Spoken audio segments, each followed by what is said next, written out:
గ్రంథాన్ని చూసేవారు లూకా సువార్త 1వ అధ్యాయం 75వ వచనాన్ని నేను చదువుతూ ఉన్నాను. ఆ మాటలు అలా ఉన్నాయో లేవో పరిశీలన చేయాలని మనం చేస్తున్నాను. ఆయన తన ప్రజలకు దర్శనమిచ్చి వారి విమోచన కలుగజేశాను. తన సేవకుడైన దావీదు వంశమునందు మన కొరకు రక్షణ శృంగమును అనగా మన శత్రువుల నుండి మనల్ని ద్వేషించే వారందరి చేతి నుండి తప్పించి రక్షణ కలుగజేశారు. దీని గురించి ఆయన ఆది నుండి తన పరిశుద్ధ ప్రవక్తల నోట పలికించాడు. ఆయన మన పితరులను కరుణించుటకును తన పరిశుద్ధ నిబంధనను అనగా మన తండ్రి అయిన అబ్రహాముతో తాను చేసిన ప్రమాణమును జ్ఞాపకము చేసుకుంటకును మన శత్రువుల చేతులను విడిపించబడి మన జీవితకాలం అంతయు నిర్భయులమై ఆయన సన్నిధిని పరిశుద్ధముగాను నీతిగాను ఆయన సేవింపను అనుగ్రహించుటకును ఈ రక్షణ కలుగ చేసెను. దేవుడు ఈ మాటలు మనకు దీవెనగా చేయునుగాక. ప్రార్థన చేద్దాము. అలా తల వంచి కళ్ళు మూసుకొని, ప్రభువా మీరు మాతో మాట్లాడండి, ఈ మాటలు మాకు అర్థమయ్యేలా చేయండి. ఈ మాటలలో మీరు ఏదైతే మా కోసం ఆశీర్వాదాన్ని దాచారో దాన్ని మేము పొందుకోవడానికి మాకు సహాయం చేయండి అని ప్రార్థన చేసుకుందాం. పరిశుద్ధ తండ్రి, నీకు వందనాలు స్తోత్రాలు చెల్లిస్తున్నాం. ఎంత మంచి దేవుడవు. గడిచిన కాలం అంతా మా బ్రతుకులలో ఆశ్చర్యకరమైన నీ కృపను చూపి కంటి పాపలాగా మమ్మల్ని కాపాడుకున్నాం. మా ప్రార్థనలు ఆలకించారు తండ్రి, వందనాలు. మా అవసరాలు తీర్చారు, రక్షణ ఆనందించే భాగ్యం ఇచ్చారు. మా కుటుంబాలలో బిడ్డలలో చేస్తున్న పనిపాట్లలో వ్యాపార వ్యవసాయ ఉద్యోగాలలో మీ సన్నిధి ఉంచారు. మా రాష్ట్రం మీదకి రాబోతున్న భయంకర తుఫానులు తప్పించి వ్యవసాయం చేస్తున్న బిడ్డలకు ఊరట కలిగించినందుకు వందనాలు చెల్లిస్తున్నాను. ఈ వారం అంతా మీ సన్నిధిలో పగలు రాత్రులు కూడా బిడ్డలందరూ మీ సన్నిధిలో ఆనందించే భాగ్యం ఇచ్చారు. ఆరాధన ఎంతవరకు తోడై ఉన్నారు ప్రభువా. ఈ సమయం ముందు నీ పరిశుద్ధ వాక్కు మేము ధ్యానించబోతున్నాము. నాతోనూ మాతోనూ ఇతరత్ర ఈ వీడియోస్ చూస్తున్న వారిని మీరు ఆశీర్వదించమని మీకు వందనాలు చెల్లిస్తూ యేసు నామములో ప్రార్థిస్తున్నాను తండ్రి, ఆమేన్. ఆమేన్. ప్రభునందు దేవుని ప్రియమైన సంఘమా, మీ అందరకు యేసయ్య పేట శుభాలు, క్రిస్మస్ శుభాభినందనలు తెలియజేస్తున్నాను. మీరందరూ క్షేమంతోనూ నెమ్మదిగాను సుఖ సంతోషాలతోనూ మీ కుటుంబాల్లో ఉండాలని నేను మిమ్మల్ని ఆశీర్వదిస్తున్నాను. ఆమేన్. గత వారం యేసుక్రీస్తు ప్రభువు జన్మించిన చోటు కాపురులకు ఒక ఆనవాలిచ్చి దేవదూతలు చెప్పారు అని జ్ఞాపకం చేసుకున్నాం. పొత్తిగుడ్డలతో చుట్టబడిన శిశువు వారికి ప్రకటించబడిన సువార్తకు రుజువు. ఆ పొత్తిగుడ్డలు ఆ శిశువు చుట్టూ ఉంటే సంరక్షించబడతాడు, ధైర్యంగా ఆ శిశువును చూడటానికి సజీవంగా ఉంటాడు అని చెప్పుకున్నాం.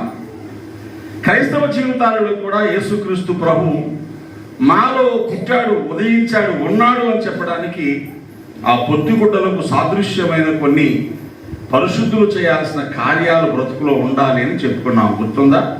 గుర్తున్న వాళ్ళ దేవుని స్తోత్రం చెప్పుకోండి. హల్లెలూయా. పరిశుద్ధ జీవితం ఉండాలి, విధేయత కలిగి ఉండాలి, దాతృత్వ కార్యాలు ఉండాలి, నీతిగల యుక్తమైన ప్రవర్తన మన జీవితాలలో ఉండాలి, మన మాటలు క్రమముగా ఉండాలి, ఇతరులతో ఐక్యత కలిగి ఉండాలి. ఇలాంటివి అనేకమైన సంగతులు పొత్తిగుడ్డలుగా మనలో ప్రభు ఉన్నాడని చెప్పే రుజువులు అవుతాయి. దేవునికి స్తోత్రం. హల్లెలూయా. ఈ సమయంలో మనకు అనుగ్రహించబడిన ఈ రక్షణ, మనం ఆరాధన చేస్తున్న యేసునాథుని యొక్క ప్రసన్నతను ఆనందాన్ని అనుభవించే ఈ గడియ మన జీవితాలలో మనకు ఇవ్వబడిన దానికి ఎంతగానో దేవుని స్తుతిస్తున్నాం. ఇంకోలా చెప్తే యేసు ప్రభు పుట్టినందుకు సంతోషిస్తున్నాం, ఆయన ఆరాధించే భాగ్యము దొరికినందుకు సంతోషిస్తున్నాం, మనం ఆయన బిడ్డలమైనందుకు సంతోషిస్తున్నాం. ఈ భాగ్యం ఇంకెందరికో లేదు, మనకు మాత్రమే కలిగిందని సంతోషిస్తున్నాం. ఇదంతా నిజమే, కానీ ఈ గొప్ప కార్యము మన జీవితాల్లో ఎందుకు జరిగిందో అది గనక కొనసాగించకపోతే ఈ సంతోషానికి అర్థము లేదు. ఇంకోలా చెప్తే, మనం ఏదైనా ఓ మంచి వస్తువు కొనుక్కున్నాం అనుకోండి, కొనుక్కున్నందుకు సంతోషిస్తాం, మన ఇంట్లో ఉన్నందుకు సంతోషిస్తాం, ఇతరులు ఎవరికి అది లేనందుకు సంతోషిస్తాం. అసలైన సంతోషం ఏంటో చెప్పినా అది మనం వాడుకోగలగాలి. అవునా కదా? ఈ అన్ని సంతోషాల కంటే దాన్ని వాడుకుంటే కలిగే సంతోషం గొప్పది. కనుక వ్యక్తిగతమైన అనుభవానికి మించిన సంతోషం ఇంకొకటి లేదు. అందుకని యేసునాథుని పుట్టుకను గురించి కానీ, యేసయ్యకు మనం చేస్తున్న ఆరాధనలు కానీ, ఆయనతో కలిగి ఉన్న ఈ సహవాసమును కానీ నిజముగా మనం ఆనందించగలగాలి. దేవునికి స్తోత్రం. చాలా మంది ఆయా స్థలాలను నేను దర్శిస్తూ ఉన్నప్పుడు వాళ్ళు ప్రేమగా ఇలా చెప్తారు, అయ్యగారు ఈరోజు మీరు మాతో ఉండడం మాకు చాలా సంతోషం. ఏమని చెప్తారండి? మీరు మా సంఘానికి రావడం చాలా సంతోషం, మా మధ్యలో మీరు ఉండడం చాలా సంతోషం. కొద్ది నిమిషాలు గంటలో ఉంటాను. నేను కూడా అంటాను, బాబు మీకు సంతోషం, నాకు మహాభాగ్యం. దేవునికి స్తోత్రం కలిగినాక. ఎందుకని మీకు చెప్పాను, నేను ఈ సంవత్సరంలో ప్రభు ఇప్పటి వరకు వెళ్ళని కొత్త సంఘాలకు వెళ్ళడానికి నాకు సహాయం చేయని ప్రార్థన చేశాను. అందుకే ఎంత లేటుగా పిలిచినా కొత్త స్థలాలకు వెళ్ళాను. ఆల్రెడీ ఓసారి వెళ్ళొచ్చిన వాళ్ళ తమ్ముడు మరోసారి వస్తాను ఏమనుకోకండి అని చెప్పి వాళ్ళకి పోస్ట్ పోన్ చేస్తూ వచ్చాను. ఎందుకని ఎన్ని కొత్త స్థలాల్లో అడుగు పెడతానో అంతమంది కొత్త వ్యక్తులకు ప్రభు నా హృదయంలో వచ్చిన భారాన్ని నేను పంచుకుంటాను. దేవునికి స్తోత్రం. వాళ్ళకు సంతోషం, నాకేంటి చెప్పండి ఇప్పుడు? భాగ్యం. Hallelujah. It's my personal experience. ఓ గంట వాక్యం చెప్పడానికి ఇటు 3 గంటలు అటు 4 గంటలు ప్రయాణం చేసిన సందర్భాలు ఉన్నాయి, మధ్యలో గడిపిన సందర్భాలు ఉన్నాయి, వేల రూపాయలు ఖర్చు చేసుకుని వెళ్తున్న సందర్భాలు ఉన్నాయి. ఏమో ఒక్కరైనా ఓ నూతనమైనటువంటి ఆలోచనలో దేవుని మాటలు పట్టుకుంటే, వారి జీవితాలు మారితే, ఆ ఆశీర్వాదము నాకు, నాతో పాటు ప్రార్థన చేస్తున్న మీకు. దేవునికి స్తోత్రం కలిగిన. It's our blessed experience. దీవెనకరమైన అనుభవం అది. ఇట్స్ అవర్ ప్రివిలైజ్, మన భాగ్యం, ఆధిక్యత. అలాగే రక్షణలో కూడా ఈ అనుభవం మనకు లేదనుకోండి, మనం ఎన్ని ఆరాధనలు చేసినా, ఎన్ని గొప్ప కార్యాలు చేస్తున్నామని చెప్పుకున్నా అవి నిష్ప్రయోజనం. ఓ 3 సంగతులు చెప్తాను నేను. ఇక్కడ మనం చదువుకున్న వాక్యంలో దేవుడు చేసిన వాగ్దానాలు నెరవేర్చడానికి యేసును పంపించాడు అని రాయబడింది. పితరులకు ఇవ్వబడిన నిబంధనలకు కట్టుబడి పంపాడు అని రాయబడింది. అనేకమైన ప్రవక్తల నోట ప్రవచింప చేశాడు కనుక ముందుగానే ఆ ప్రవచనాలు నెరవేర్చడానికి యేసయ్య లోకానికి వచ్చాడని రాయబడింది. మంచిదే, ఇదంతా గాడ్స్ పార్ట్. మరి మనకు సంబంధించి 3 విషయాలు ఇక్కడ జకరియా చేసినటువంటి ఈ ప్రార్థన, ప్రవచించిన ప్రవచనంలో చెప్పబడిన మాటలు మనం చూస్తాం. ఈ 75వ వచనంలో ఆఖరి 4 వరుసలు చూస్తే, మనము శత్రువుల చేతుల నుండి విడిపింపబడి మన జీవితకాలం అంతయు నిర్భయులమై ఆయన సన్నిధిని పరిశుద్ధముగాను నీతిగాను ఆయన సేవింపను అనుగ్రహించుటకు ఈ రక్షణ కలుగ చేసేను అని రాయబడింది. దేవునికి మహిమ కలుగునుగాక. ఈ రక్షణ అనేటువంటి 4 అక్షరాల మాట యేసు పుట్టుక. ఈ రక్షణ అనేటువంటి 4 అక్షరాల మాట యేసు పరిశుద్ధ జీవితం. ఈ రక్షణ అనేటువంటి 4 అక్షరాల మాట యేసు శిలువ మరణ పునరుత్థానాలు. ఈ రక్షణ అనేటువంటి 4 అక్షరాల మాట మనం యేసు దగ్గర ఒప్పుకున్న పాప క్షమాపణ ఒప్పుకోరు. ఈ రక్షణ అనేటువంటి 4 అక్షరాల మాట యేసు క్రీస్తు ప్రభు మనలోనికి వచ్చి ఆయన ఆత్మ ద్వారా మనలోనూ మనతోనూ జీవిస్తున్న అనుభవం. గట్టిగా దేవుడు స్తోత్రం చెప్పుకున్నారా? ఈ రక్షణ అంటే అంత చిన్నది కాదు.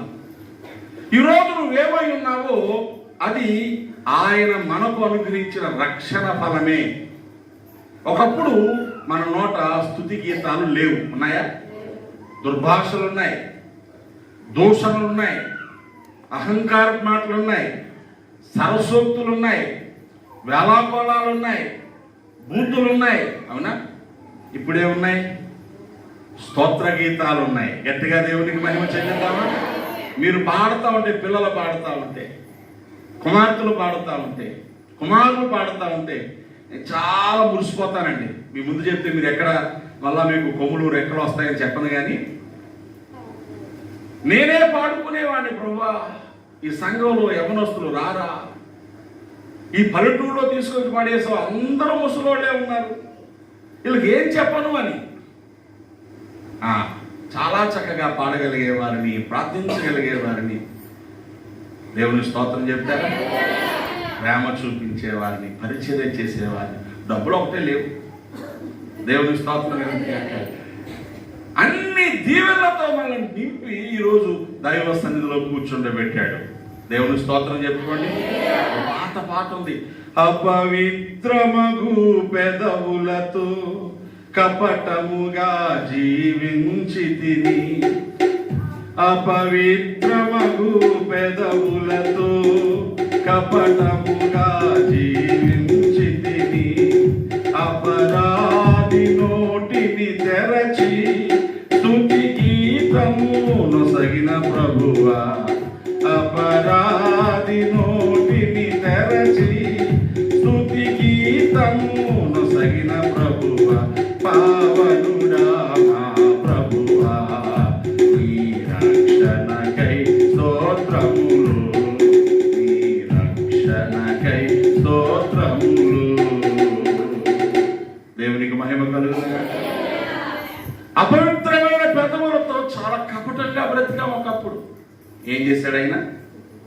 అపరాధి నోటిని తెరచి మన నోట ఏముంచాడు? స్తుతి గీతములు ఉంచాడు. దేవునికి స్తోత్రం కలుగునుగాక.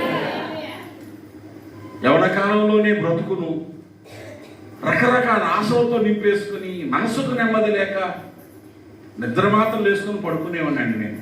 19 సంవత్సరాల వయసులో నిద్ర మాత్రం వేసుకుంటే నిద్ర వచ్చేది కాదు నాకు.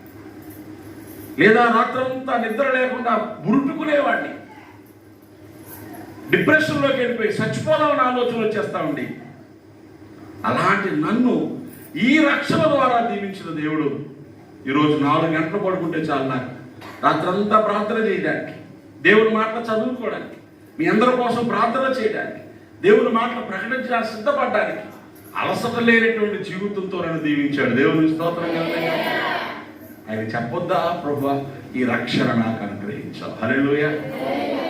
ఈరోజు మనం జీవిస్తున్న ఈ జీవితం, మందిరాల్లోనికి చేరి దేవుని స్తుతిస్తున్నటువంటి అనుభవం, మంచి మాటల చేత జీవితాల్లో ధైర్యం తెచ్చుకుంటున్నటువంటి ఈ అనుభవం, ఆ రక్షణ ఫలమే. దేవునికి స్తోత్రం. రక్షింపబడ్డాం, క్రిస్మస్ మా బ్రతుకులోకి వచ్చిందని చెప్పుకుంటే ఇదిగో 3 అనుభవాలు ఎప్పుడూ కొనసాగించాలి. అందులో మొదటిది ఏంటో చెప్పన, శత్రువుల చేతు నుండి విడిపించబడ్డ వారము కావాలి. దేవునికి స్తోత్రం చెప్పండి. ఎక్కడి నుంచి విడిపించబడాలి? శత్రువులు అనగానే భూమి గొడవలు, ఇంటి గొడవలు, పిల్లల గొడవలతో ఉండాలనుకున్నారు కనుక ఏ మనుషుడు మరొక మనుషునికి శాశ్వత కాలపు శత్రువు కాడు. నేనేం చెప్పాను? ఏ మనుషుడు ఏ మనుషునికి శాశ్వత కాల శత్రువు. అభిప్రాయ భేదాలు వస్తాయి, మనస్పర్ధలు వస్తాయి, కూర్చొని మాట్లాడుకుంటే తీరిపోతాయి, లేదా ఉక్రోషం పట్ల ఒక దెబ్బ కొట్టుకొని సారీ అనుకుంటే అయిపోతాయి, అంతే, టెంపరీ. ఓ మనుషుని యొక్క శరీరానికి కీడు చేసేవాడు శత్రువు కాదు. యేసయ్య ఏం చెప్పాను చెప్పనా? మీ శరీరాన్ని మాత్రమే చంపేవాడికి భయపడకండి, కానీ ఎవరికి భయపడాలా? మీ శరీరంతో పాటు మీ ఆత్మను కూడా చంపి నరకములో పడివేవాడికి భయపడండి. మన ఆత్మ నరకంలో తీసుకెళ్ళడానికి 2 కారణాలు. ఒకటి అపవాది, వాడికి ఇష్టంగా బ్రతికామా వాడితో పాటు పట్టుకుపోతాడు. దేవునికి వ్యతిరేకంగా బ్రతికామా రక్షించడానికి అవకాశం లేక దేవుడు ఇక తప్పక అపవాదికి వాని దూతలకు నిర్ణయించిన నరకానికి మనల్ని కూడా పంపిస్తాడు. దేవుడు తన బిడల కోసం, మనుషుల కోసం నరకాన్ని సృష్టించలేదు. నరకం అపవాదికి వాని దూతలకు చేయబడింది. అపవాదితో ఫ్రెండ్లీగా ఉన్న వాళ్ళని మీరు చెప్పాలి, వాడు తీసుకుపోతాడు. మన రాత్రి వెళ్తా ఉంటే వర్షం పడుతుంది కదా, రాయవరం బంతి దగ్గర ఒక ఆయన పడ్డారు. స్టీవ్ వెళ్తా ఉన్నాను, ఆ పాప పోలీస్ ఆయన మనకు తెలుసా, దాంట్లో పలకరిస్తూ ఉంటాడు. డ్యూటీ వేసారండి, ఎలా మంచిది బైక్ మీద వెళ్ళట్లేదు, హైవేలో దించేస్తారంటే బండి ఎక్కించుకున్నాం, కార్లో ఎక్కించుకున్నాం.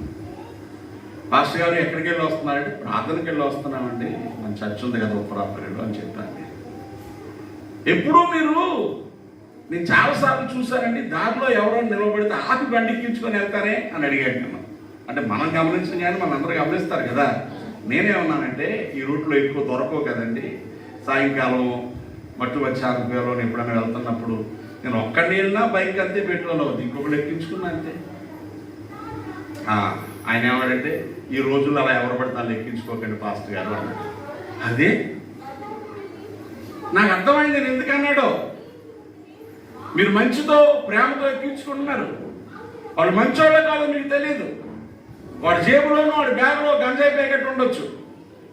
ఎక్కడో ఒకవేళ బండి ఆపి తనిఖీ చేస్తే వాడితో పాటు మిమ్మల్ని కూడా తీసుకెళ్ళిపోతాను. నేను పాస్టర్ గారండి మంచోడన్నా రుజువు చేసుకోవడానికి టైం పడుతుంది.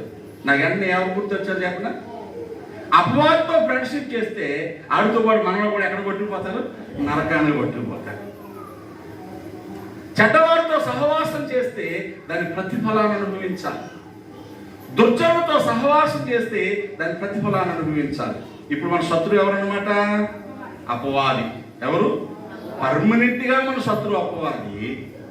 వాడి వలన మనలో పుట్టేటువంటి శరీర కార్యాలు ఉంటాయే అవి మన శత్రువులు. జాగ్రత్త వినండి, అపవాది మన శత్రువు, శరీర కార్యములు మన శత్రువులు. ఏమిటి శరీర కార్యాలు? గలతీ పత్రిక 5వ అధ్యాయంలో ఏవైతే ఉన్నాయో నేను చెప్పే మాటలు మీరు చూస్తే వాటి నుంచి విడిపించబడ్డానికి ఈ రక్షణ మనకు అనుగ్రహించబడింది. 19వ వచనం, గలతీ పత్రిక 5వ అధ్యాయం 19వ వచనం ఏమన్నా చెప్పిన, శరీర కార్యములు స్పష్టమై ఉన్నవి. అవి ఏమనగా జారత్వము, అపవిత్రత, కాముకత్వము, విగ్రహారాధన, అభిచారము, ద్వేషములు, కలహములు, మత్సరములు, క్రోధములు, కక్షలు, భేదములు, విమతములు, అసూయలు, మత్తతలు, అల్లరితో కూడిన ఆటపాటలు మొదలైనవి. 17 సంగతులు అక్కడ ఉన్నాయి. దాని రిజల్ట్ ఏంటో అంటాడు, వీటిని గురించి నేను మునుపు చెప్పిన ప్రకారము ఇట్టి వాటిని చేయువారు దేవుని రాజ్యమును స్వతంత్రించుకోనరని మీతో స్పష్టముగా చెప్పుచున్నాను. వీటిని వివరించడానికి నాకు సమయం చాలదు, కానీ చదవడం వస్తే కాస్త జ్ఞానం ఉంటే కొన్ని అర్థం అవుతాయి, కొన్నిటిని ఖచ్చితంగా మేము వివరించాల్సిన అవసరం ఉంది. మెట్టుకు మీకు అర్థమైతే చాలు, ఇవన్నీ చెడ్డవి. ఇవన్నీ మంచివా చెడ్డవా? చెడ్డ ఫలములు. మంచి చెట్టు మంచి ఫలాలు ఫలించాలి, మారు మనసు తగిన ఫలాలు ఫలించండి. మీరు మంచి ఫలములు ఫలించకపోతే ఇదిగో గొడ్డలి చెట్ల వేరుగా ఉంచబడింది. మంచి ఫలములు ఫలించిన ప్రతి చెట్టు నరకబడి ఎక్కడ వేయబడుతుంది? ఇందులో ఉన్నాయి మీకు అర్థమయ్యే చిన్న చిన్న అసూయ. ఏముంది? అసూయ, కోపము, కక్షలు, గొడవలు, కలహాలు, విభేదాలు, విమతముల విభేదములు, ఇలా అల్లరితో కూడిన ఆటపాటలు, విగ్రహారాధన, జారత్వము, అపవిత్ర అంటే చెడ్డ లక్షణాలు, చెడ్డ గుణాలు, కాముకత్వం, ఇవన్నీ చెడ్డవి. ఇందులో ఏ ఒక్కటి ఉన్నా, అన్నీ ఉన్నా, కొంచెం కొంచెం ఉన్నా, ఫుల్గా ఉన్నా ఎక్కడికి వెళ్ళిపోతారు? దేవుని రాజ్యానికి అయితే వెళ్ళరండి. మరి యేసుక్రీస్తు ప్రభు ఎందుకు వచ్చాడు? ఎందుకు మన కొరకు ఈ లోకంలో గొప్ప శుభవర్తమానం చెప్పబడింది? యోహాను 1వ పత్రికలో రాయబడినటువంటి సంగతులు మీరు చూస్తే యేసుక్రీస్తు ప్రభు ఈ లోకంలోకి వచ్చిందే మన బ్రతుకుల్లో ఏలుబడి చేస్తున్న సమస్త విధములైన దుర్గుణాలను చంపేసి ఈ శత్రువులను దూరపరిచేసి ధైర్యముగా మనం బ్రతకగలిగే పరిస్థితి అనుగ్రహించడానికి వచ్చాడు. 3వ అధ్యాయం యోహాను 1వ పత్రిక 3వ అధ్యాయము 5వ వచనం, పాపములను తీసివేయుటకై ఆయన ప్రత్యక్షమాయనని మనకు తెలియను, ఆయన ఎందుకు పాపమేమీ లేదు. గట్టిగా స్తోత్రం చెబుదాం. అసలు యేసు అనే పేరుకి అర్థం ఏంటి? రక్షకుడు. ఆయన తన ప్రజలను వారి పాపములను విడిపించును కనుక ఆయన యేసు అని పేరు పెట్టబడిన రక్షకుడు. రక్షిస్తాడు దేని నుంచి? శత్రువుల నుంచి, ఈ పాప గుణాల నుంచి, శరీర కార్యాల నుంచి. 8వ వచనం కూడా చదవండి. అపవాది మొదటి నుండి పాపము చేయుచున్నాడు, పాపము చేయువాడు అపవాది సంబంధి, అపవాదిక క్రియను లయపరచుటకే దేవుని కుమారుడు ప్రత్యక్షమాయను. ఈ మాట నిదానికి ఇంటికి చదువుకోండి. మొదటి నుండి చట్ట పనులు చేసేవాడు అపవాదే. చట్ట పనులు చేసేవాడు నేను దేవుని పెట్టిన అనకూడదు. ఎందుకని ఎవడు సంబంధి? అపవాది సంబంధి. కనుక అపవాది క్రియలు నాశనము చేయడానికి లోకానికి వచ్చాడు. కనుక మొట్టమొదటి రక్షింపబడ్డామనగానే రుజువు ఏం కనబడాలి?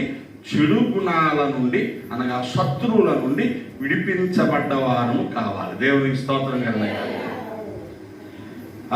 ఎవరైతే చెడ్డతనంలో ఉంటారో వాడు భయపడతారు.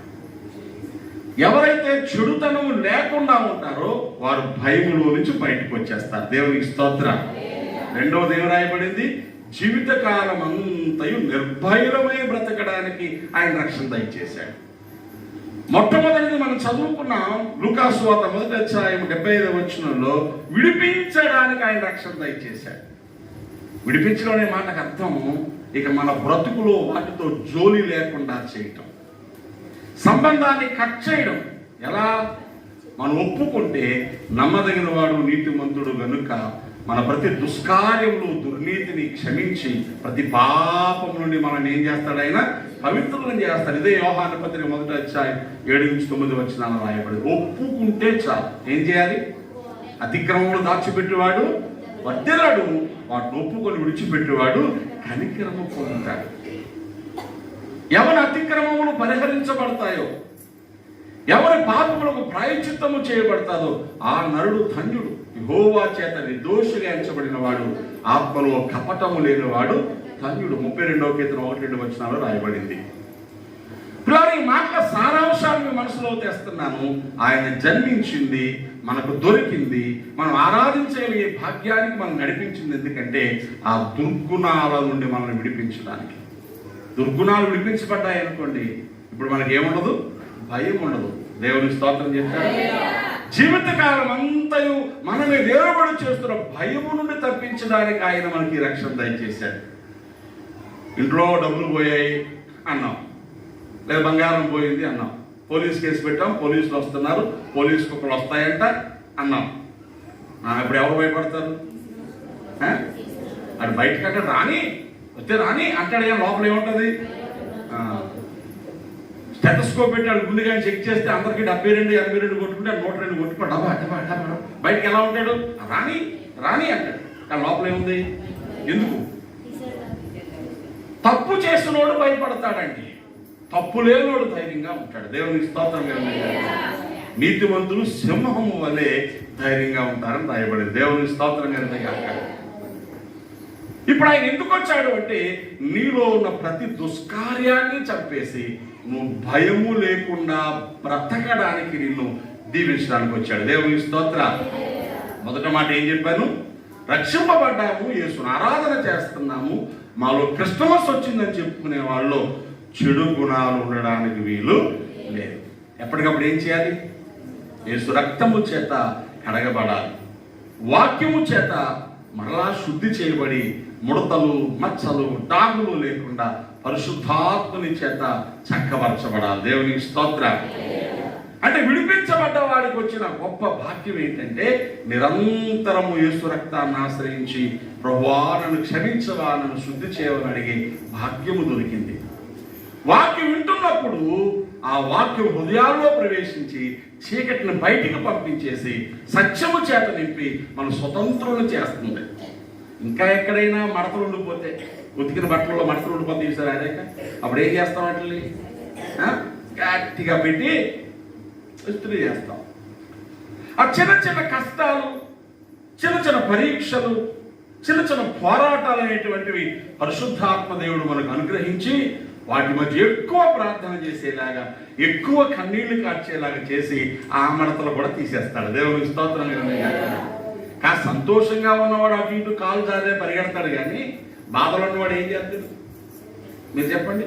చేతి రెండు డబ్బులు ఉన్నాయి, ఇల్లంతా చాలా సూపర్గా ఉంది, ఏం చేసుకున్నాం తెలియట్లేదు, ఎవరు సతారా ఎవరి కదా సినిమా కంటే ఎవరు చూస్తారేమంటాడు కాబట్టి అంటే చూడకపోతే వెళ్దామని అర్థమవుతుందా?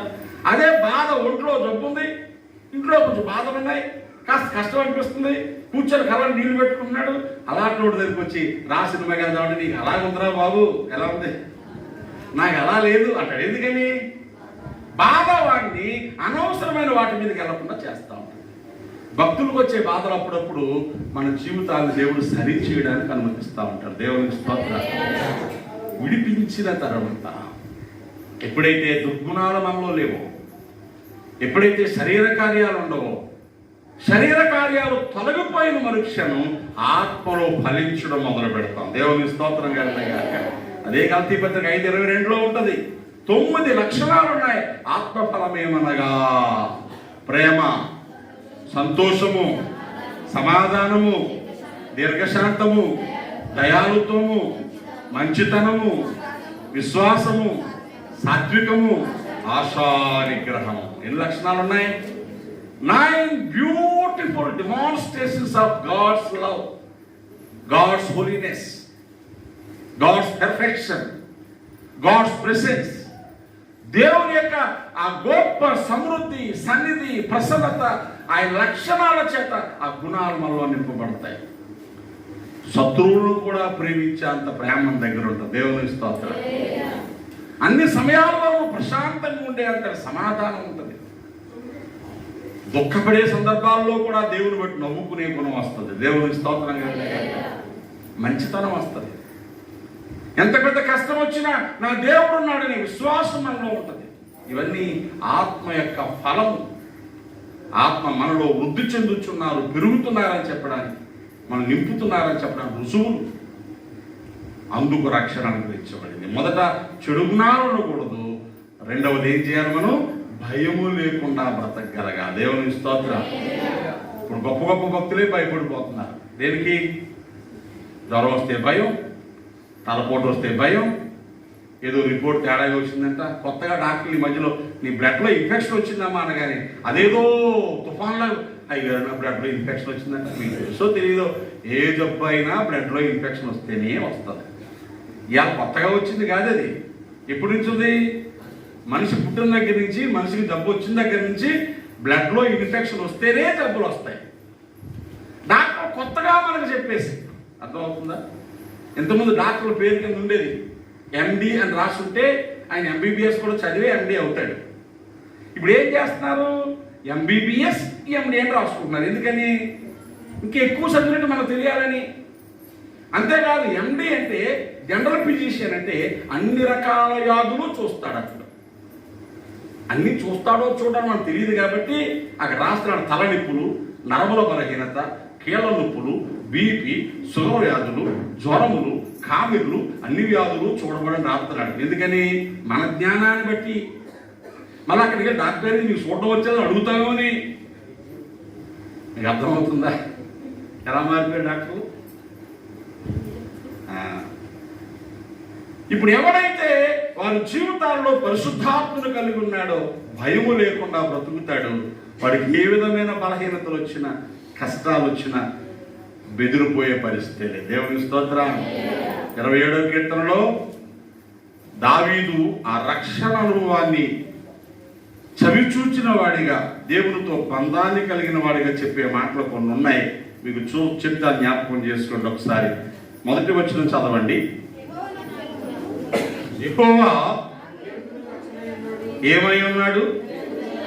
వెలుగును రక్షణ అయి ఉన్నాడు. ఏమై ఉన్నాడు? రక్షణ అయి ఉన్నాడు. ఇప్పుడు దేవుడే నా రక్షణ అని చెప్పుకునేవాడు ఇలాగే దావీదులాగా చెప్పాలి. 3వ వచనం, నాతో యుద్ధము చేయుటకు దండు దిగినను, నేను గజగజ గజగజ ఉనికిపోవుదును, నా మీద యుద్ధము రేగినను, ధైర్యం మొత్తం చచ్చిపోయి పిరుగువాడిని అయిపోదును అనుందా? ఏముంది అక్కడ? యుద్ధము చేయుటకు దండు దిగినను. ఎంతమంది దండు అంటే మీకు తెలుసా? బెటాలియన్ దండు అంటారు. బెటాలియన్ ఎంతమంది అమ్మా? 1200 మంది బెటాలియన్ అంటారు. మన ఆర్మీ బాబు ఉన్నాడు కదా, చెప్తున్నాడు. ఒక బెటాలియన్ అంటే ఇప్పుడు లెక్కల్లో 1200 మంది. పాత నిబంధన కాలపు లెక్కల్లో 6000 మంది ఒక బెటాలియన్. సేనా వ్యూహం అంటారు దాన్ని. ఒకరి మీదకి ఎంతమంది వస్తున్నారు? గట్టిగా చెప్పండి. మగోడి మీదకి ఆడవలసి వస్తేనే ఉనికిపోతున్నాం మనం. అర్థమవుతుందా? ఎవరు వస్తే ఆడవలసి వస్తేనే ఉనికిపోతున్నాం. దేవుని స్తోత్రం చెప్పండి. మీరు ఎంత ధైర్యంగా చెప్పుకున్నారు స్తోత్రం, అది ఎవరో చెప్పట్లేదు. మీరు చెప్పాలి. అలాంటిది ఒక దండు మీదకి వస్తే నాకు భయం లేదండి. ఇంకా నా మీద యుద్ధము రేగినాను. యుద్ధం అంటే ఎన్ని దండులు వస్తాయో తెలియదు. యుద్ధం అంటే ఎన్ని దండులు వస్తాయో తెలియదు. లక్షల కొద్ది జనాలతో యుద్ధానికి వచ్చేవారు. యూదా ఇశ్రాయేలు నుంచి వచ్చిన యుద్ధంలోనే ఆశ్చర్యకరమైన పరిస్థితులు. 4 లక్షల మందితో యూదా వారి యుద్ధానికి వస్తే 8 లక్షల మంది ఇశ్రాయేలు వారి యుద్ధానికి వచ్చారు. లక్షలే. ఆ యుద్ధంలో 5 లక్షల మంది ఇశ్రాయేలు వాళ్ళు చచ్చిపోయారు. ఈ లెక్కలు బైబిల్లో చదువుతూ నాకు భయం వేసేస్తూ ఉంటుందండి. ఇప్పుడు 3 సంవత్సరాల బట్టి ఉక్రెయిన్ రష్యా మీద యుద్ధం జరుగుతుంది. బాంబులు వేసుకొని, ర్యాకెట్ల దాడి చేసుకొని, తుపాకులతో కాల్చుకొని అందరూ చచ్చిపోయిన లెక్కలు 1,00,000 కూడా ఉండరేమో. ఇల్లు అవి పడిపోతాయి కానీ ప్రాణ నష్టం తక్కువ జరుగుతాయి. మరి ఆ రోజుల్లో లక్షలు చచ్చిపోయారు.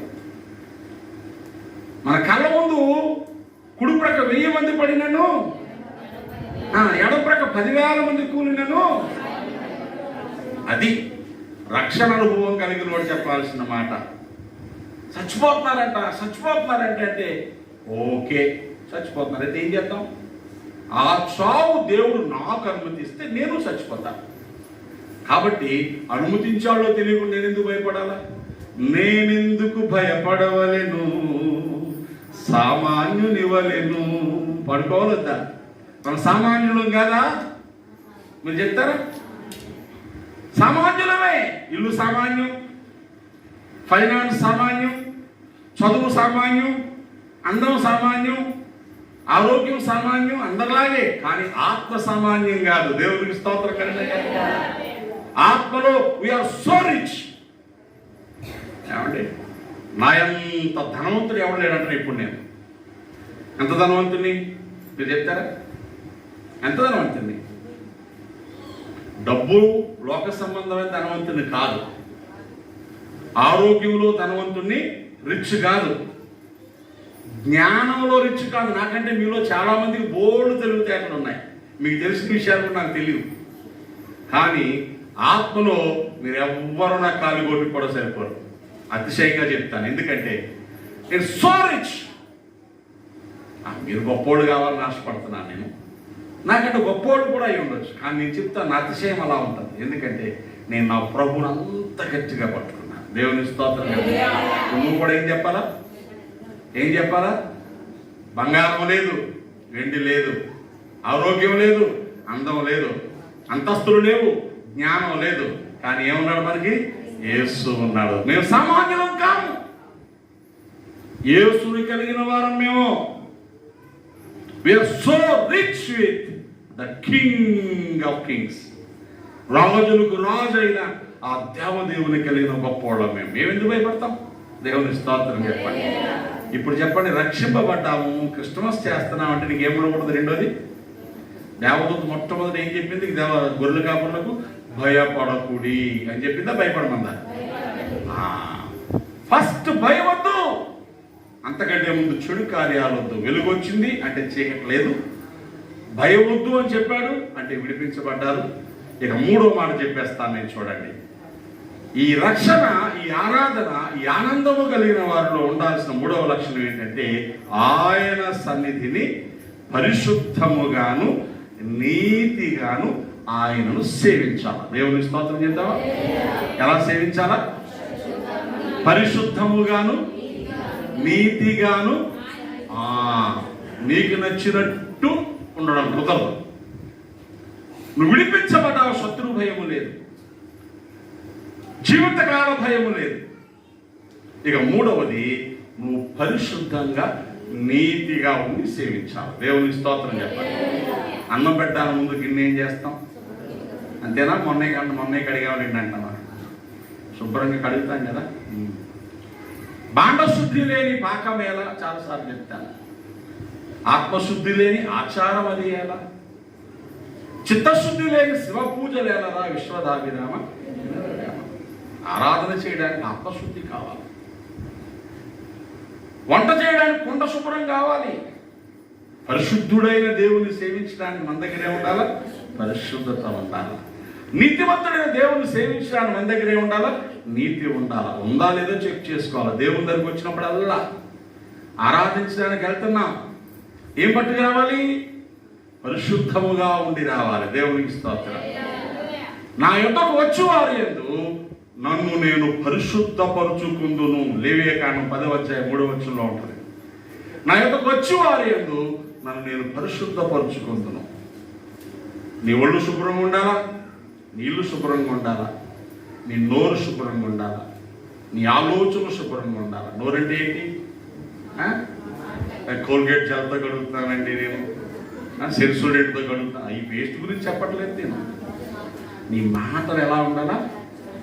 19 కీర్తన 14 భక్తుడు అంటాడు, యెహోవా నా విమోచకుడా, నా ఆశ్రయదుర్గమా, నా నోటి మాటలు నా హృదయ ధ్యానము నీ దృష్టికి అంగీకారములగునుగాక. దేవునికి స్తోత్రం. నా మాట నువ్వు మెచ్చాలా, నా ఆలోచనలు నువ్వు మెచ్చాలా. ఇశ్రాయేలు ప్రజలు అన్నాడు, వీరు పెదవులతో నన్ను కనపరుస్తున్నారు కానీ వీరు హృదయం నాకు చాలా దూరంగా ఉంది. మాటలు చూస్తే సూపర్గా ఉన్నాయి, పాటలు చూస్తే సూపర్గా ఉన్నాయి, కానీ మనసులో ఏముంది? దుర్నీతి ఉంది. ఏముందండి? దుర్నీతి ఉంది. సంఘమునకు అవిశ్వాసితో పాలెక్కడ? క్రీస్తుకు బెలియాలతో, లాలెస్నెస్, క్రమము లేని, పద్ధతి లేని, నీతి లేని జీవితాలతో యేసుప్రభువుకి ఏం సంబంధం? దేవుని ఆలయములకు విగ్రహములతో ఏమి పొందిక? కొరింథీ 2:6-16 రాయబడిన మాటలు ఇవన్నీ. కాబట్టి ప్రియులారా, the real worship of Jesus Christ are the Christmas are serving Lord Jesus Christ. It will prove by your holiness, the righteousness. పరిశుద్ధుడైన యేసునాథుని ఆరాధించడం, క్రిస్టమస్ చేయడం, దైవ సందులోకి రావడం అన్నది నీ పరిశుద్ధ జీవితం. దీన్ని బట్టి నీ నీతి గల జీవితాన్ని బట్టి రుజువు చేయబడతాం. దేవుని స్తోత్రం. మేము ఎంత పెద్ద స్టార్ కట్టామో చూడండి, ఎంత పెద్ద స్టార్. నేను ఎక్కడో చదివాను, సినిమా యాక్టర్ రామ్ చంద్రకి 250 అడుగులు ఎత్తు కటౌట్ పెడుతున్నారంట. ఎంత? 25 అంతస్తులు ఎత్తు అనమాట. 250 అడుగులు అంటే ఓ అంతస్తు 10 అడుగులు వేస్తాం మనం. 25 అంతస్తులు ఎత్తు కటౌట్ పెట్టారంట. ఏం కలిసి వచ్చింది అని అడుగుతాం మేము. ఎన్ని డబ్బులు ఖర్చు పెట్టాలా? మళ్ళా దాని కింద ఎవడో పడి నలిగిపోయి చచ్చిపోతే ఆయన అరెస్ట్ చేస్తారు తీసుకెళ్ళి. దానికి మన రాష్ట్ర రోగాలు, ధర్నాలు, డిపార్ట్మెంట్లో గొడవలు అవసరం అండి.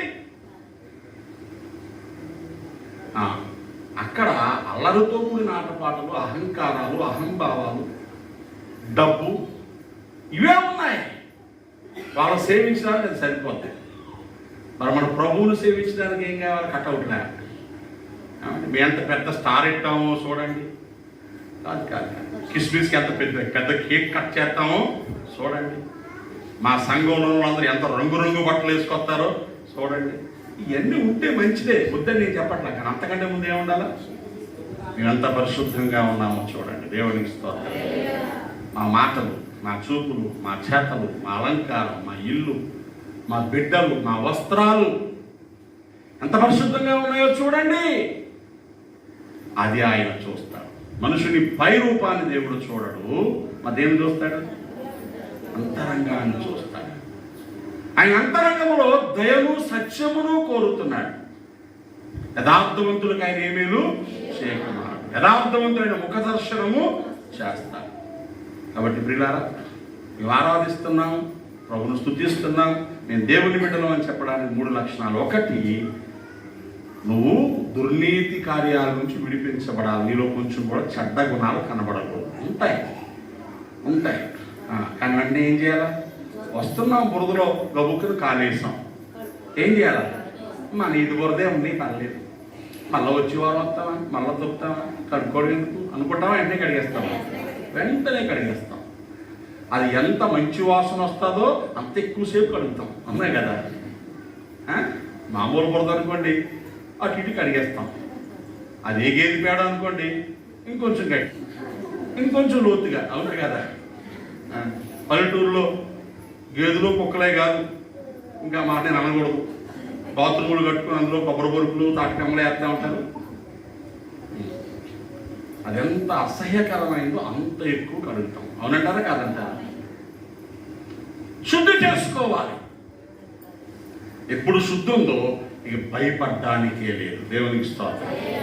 అపవాది మనం మర్చిపోతామేమనుకొని నేను దేవుడికి క్షమించడం, దేవుడిని ప్రార్థన ఆలకించడం, ఈ కష్టంలో అయిపోతాను అని మాటి మాటికి బెదరగొడతాడు. వాడికి ఏం చెప్పాలంటే ఆగు ఆగు ఆగు, నా పాపం అంతా ప్రభువు క్షమించాడు, ఇక నాకు భయం లేదు అని చెప్పాలి. దేవుని స్తోత్రం. Satan, I have no fear, నాకు భయం లేదు, నువ్వు బెదరగొట్టుకో, ఎందుకంటే యేసు రక్తము నా మీద కప్పబడింది. దేవునికి స్తోత్రం. ఏ ద్వారబంధాల మీద పస్కా గొర్రెపిల్ల రక్తం ఉందో ఆ ఇంట్లో సంహారం వెళ్తారా? ఎవరు మాకెందుకు భయం? ఇంకా నువ్వు చూడలేదా మా ఇంటి ద్వారబంధాల మీద యేసు అనే గొర్రెపిల్ల రక్తం ఉంది, అపవాది నేను బెదరగొట్టక్కర్లేదు, నువ్వు, నేను భయపడను. అది మర్చిపోయి ఏం చేస్తాం మనం? ఏది మర్చిపోయి? మనం ఏమై ఉన్నామో మర్చిపోయి.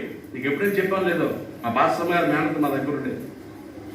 ఓ ఏడ్చేస్తుంది 9 గంటలకి, ఏమ్మా ఏడుస్తున్నావు అంటే చెప్పట్లేదు, ఎక్కిపోయి ఏడ్చేస్తుంది. చెప్పమ్మా చెప్పమ్మా చెప్పమ్మంటే ఏం చేయను బాబు, ఇంత కష్టాల్లో మొన్నే నువ్వు నాకు 1300 పెట్టి కళ్ళద్దాలు వేయించావు, ఎక్కడో పారేసుకున్నానంటుంది.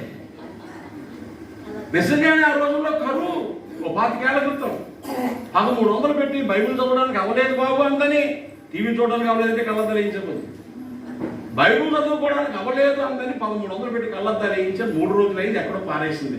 ఓ ఏడ్చేస్తుంది. వెతికావా సరిగ్గా అన్నాను, మంచం అంతా దులిపాను బాబు, గదంతా చూశాను బాబు, పిల్లలు తీశారేమో చూశాను బాబు, ఏడ్చేస్తుంది. కళ్ళద్దాలు ఎక్కడ చెప్పనా? ఎక్కడ ఉన్నాయి, ఎక్కడ? నేను ఆదివైపు ఆవిడ ఎత్తికేస్తాను చూడకుండా సరిగ్గా ముఖం కేసి. అయ్యో పిచ్చిదానా, సర్వీస్ అది ఎక్కడ ఎట్టుకున్నావు? ఇక్కడ ఎట్టుకొని ఊరంతా ఎత్తికేస్తున్నావు, ఏడ్చేస్తున్నావు. ఇలా కాదు, దాన్ని తాళి కట్టి మెల్లో వేసాను ఈసారి. ఎక్కడికి పోవు నువ్వు తీస్తే తప్ప. ఇప్పుడు మనం కూడా ఏం చేస్తాం? కడగబడ్డామన్న సంగతి మర్చిపోతాం, దీవించబడ్డామన్న సంగతి మర్చిపోతాం, దేవుడు మనతో ఉన్నాడన్న సంగతి మర్చిపోతాం, వాగ్దానం ఉందన్న సంగతి మర్చిపోతాం, పరిశుద్ధాత్మ తోడై ఉన్నాడన్న సంగతి మర్చిపోతాం, 2 నుంచి 2 వాడిగల ఖడ్గమని వాక్యం మనకి ఇచ్చాడన్న సంగతి మర్చిపోతాం, దహించి అగ్ని జ్వాలలు మనతో ఉన్నాయన్న సంగతి మర్చిపోతాం, పస్కా గొర్రెపిల్ల రక్తం మనతో సంగతి మర్చిపోతాం. గచ్చ గచ్చ గచ్చ ఉనికిపోతాం. ఎందుకంటే బెదరపడతాను శివుల్లో. నువ్వు చెప్పాలా, నాకు భయము లేదు, భయము లేదు, దిగులు లేదు, జీవిత యాత్రలు యేసు ప్రభువు మనతో నుండ భయము లేదుగా చెప్పలేదా? నాకు భయం లేదు. విడిపించబడ్డాం, భయం లేదు. 3వది ఏం చేయాలి? ఇప్పుడు పరిశుద్ధముగాను వచ్చావా?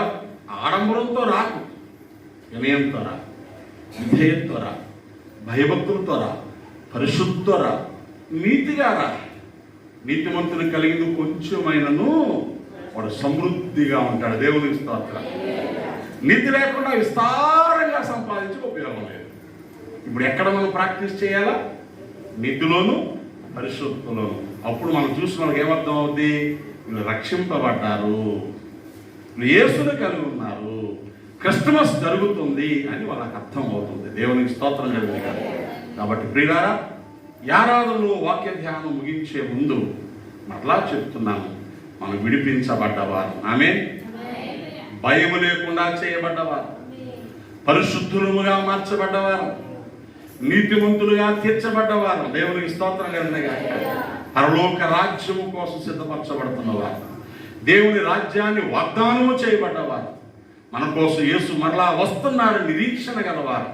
ఎలా బ్రతకాలి? ఇప్పుడు మనం అలాగునే బ్రతకాలి. ప్రభు అలాంటి కృప మనందరికి అనుగ్రహించి నిజమైన క్రిస్మస్ ఆనందం చేత మన హృదయాలను నింపి దీవించును గాక. ఆమేన్. ప్రార్థన చేసుకుందాము. ఈ మాటలు విన్నవారు మీ హృదయాల్లో తల వంచి కళ్ళు మూసుకొని మీ హృదయాల్లో పరిశీలన చేసుకొని దేవునితో చెప్పండి, అయ్యా అయ్యా ఎంత మంచి దేవుడవో, మేము విడిపించబడ్డవారము, కనికరించబడ్డవారము, రక్షింపబడ్డవారము, దీవించబడ్డవారము, నీవే మా ఆశ్రయదుర్గము, నీవే మా రక్షణ. మేము ఆనందించడం మాకు మహాభాగ్యముగా అనుగ్రహించబడ్డాం. భయము లేని వారముగా దీవించబడ్డాం. పరిశుద్ధులుగా మార్చబడ్డాం. నీతి వెంబడి నడవడానికి అనుమతించబడ్డాం. శత్రు భయమే లేకుండా, అపవాదికి లోను కాకుండా బ్రతుకుతున్నాం. ఇంత గొప్ప రక్షణ మాకు ఇచ్చినందుకు నీకు వందనాలు నాయనా అని చెప్పుకుందాం. ప్రార్థన చేసుకోండి. అదే నిజమైన క్రిస్టమస్, అదే నిజమైన పరిశుద్ధ జీవితంతో ఆరాధించే ఆరాధన. అట్టి ఆరాధనలో, ఆ దీవెనలో నువ్వు సాగిపోవాలి. ప్రార్థన చేసుకుందాం. పరిశుద్ధుడైన తండ్రి, నీకు వందన స్తోత్రాలు చెల్లిస్తున్నా. ఈ ఆరాధన సమయంలో ఎలాంటి దీవెన గల స్థితిలోనికి మేము నడిపించబడ్డామో మాతో మాట్లాడుతున్నాం. నీ మాటల దీవెన, నీ మాటలలో దాచబడిన ఆశీర్వాదం, నీ సన్నిధి భాగ్యం మా హృదయాలు పట్టుకొనియండి నాయనా. శత్రువుల చేతుల నుంచి విడిపించబడి జీవితకాలం అంతా మరణ భయం లేకుండా, భయం అనేదే లేకుండా బ్రతికి పరిశుద్ధంగా, నీతిగా నిన్ను సేవించడానికి నువ్వు రక్షణ మాకు అనుగ్రహించావు. అందుకే ఈ లోకంలో మా కోసం జన్మించావు, శిలువలో మరణించావు, పునరుత్థానుడై తిరిగి లేచావు, మమ్మల్ని అంగీకరించి సన్నిధిలో చేర్చుకున్నావని నీకు వందనాలు చెల్లిస్తున్నావు. ఆ చొప్పున బ్రతకడానికి మీ కృప కలుగు చేయమని యేసు నామమున ప్రార్థించి వేడుకుంటున్నాను తండ్రి. ఆమేన్. ఆమేన్.